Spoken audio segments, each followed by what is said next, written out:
Pinangunahan ni Taguig City Mayor Lani Cayetano ang makulay at ingranding Christmas lighting ceremony sa Taguig People's Park na agad nagbigay sigla sa libo-libong residente, kabilang na ang mga taga Barangay West Rembo na dumalo at nakiisa sa selebrasyon.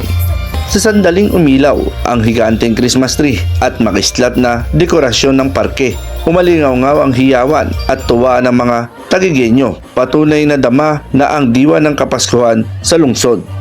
Maganda. Pero dito kayo sa... Yes po. Saan kayo dito sa Taguig? Sa West Rembo. West Rembo.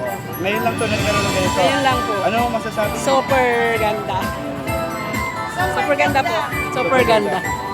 Ngayon nakita nyo ganito kaganda yung lugar. Ay, first time po. I'm so happy na we are Taguig now. Ang ganda-ganda ho, saya-saya ho dito. Punta ho kayo dito sa People's Park, West Rembo, Taguig City.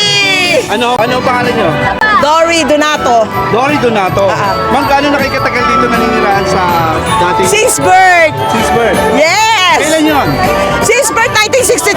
I'm 62 years old. Yes. Naramdaman nyo? Naramdaman So happy. We're so glad. We're so happy.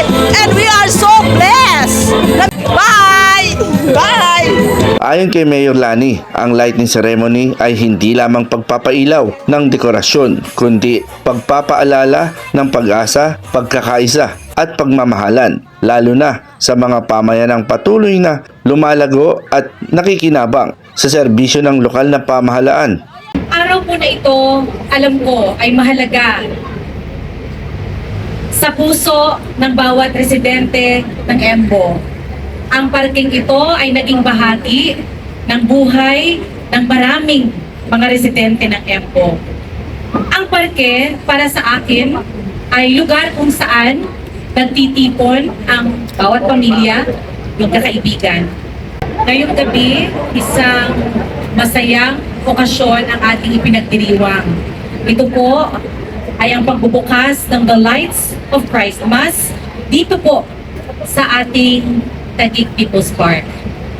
Kasama rin sa inilunsad ng programa ang series of holiday activities na ilalarga ng Taguig LGU sa buong buwan ng Desyembre, kabilang ang gift-giving community performance family focus event para sa lahat ng barangay, kabilang ang Embo.